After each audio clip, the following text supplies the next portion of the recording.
To improve the state of rural health care, Saline Memorial Hospital in Benton is constantly making high-quality improvements for the way they respond to and treat strokes. Now, because of the work with EMS services, they have been recognized as an Arkansas stroke-ready hospital by the Department of Health. So today I stopped by their primary stroke room and visited with Medical Director Dr. Parker Jenkins and Stroke Program Director Shannon Cleghorn. Shannon, I know you are the stroke program coordinator here.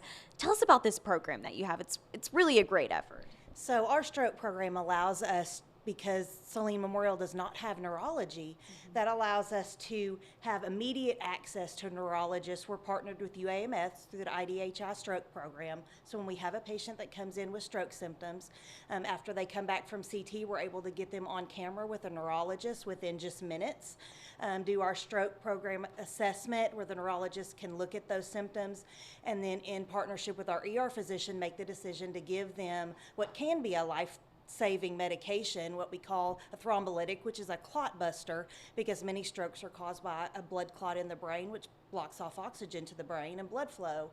And so that just allows us to have immediate access and treat those patients within minutes where we wouldn't be able to do that otherwise.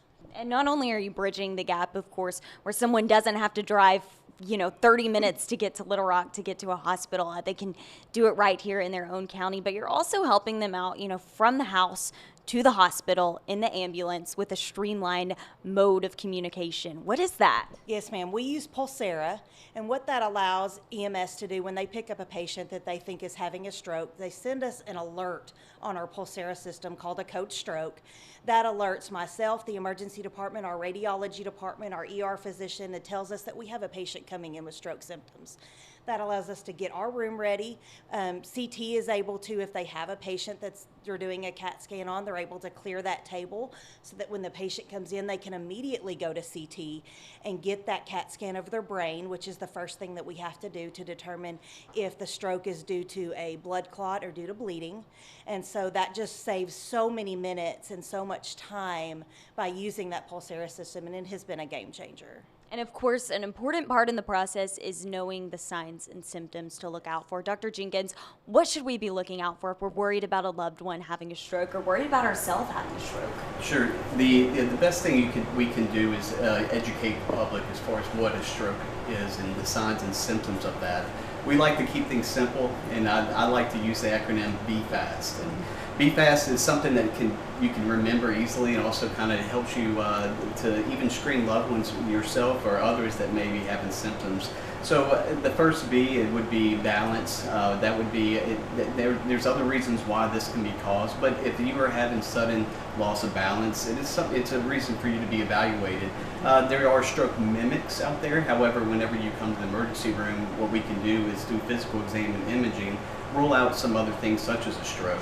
Eyesight or eye changes is another big symptoms of stroke, depending on what part of the brain it's affecting. So any change in eyesight or loss of vision is something that you want to definitely be evaluated for. F is the face, so if you see any changes in your face, usually this is seen by a loved one that they can, or their family member, noticing that there's a droop, that kind of famous droop we've heard in the past. A we use for either it's arm, but it can also be your leg. Sudden loss of one side of your body is a reason to be evaluated.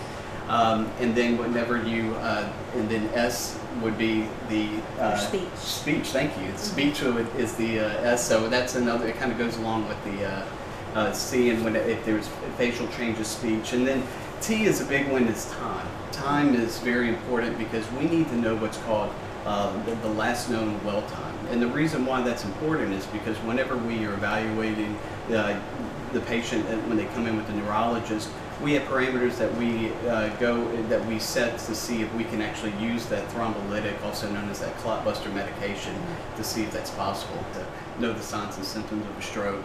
And then there are what we call modifiable risk factors, and I think this is really important because this information can help you prevent from having a stroke. Shannon mentioned hypertension. Hypertension is by far the #1 risk factor of a stroke, and that can be managed through your primary care physician.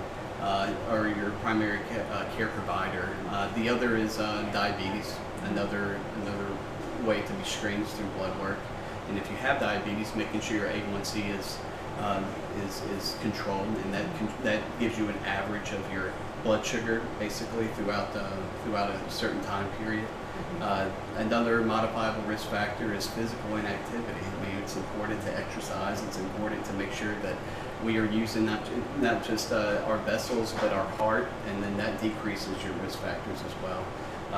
Another one that I want to mention, and that this is kind of obvious, we know this by now, is smoking. So you can obviously talk to your physician about helping quit smoking, and then also too having your lipids checked, which is your cholesterol, and then another one too that's not talked about very often is excessive alcohol intake. We kind of correlate that with other things, but it's actually it's a risk factor for a stroke as well. So having all these in mind is very important. Education, not just the signs and symptoms of a stroke, but also knowing the risk factors of a stroke.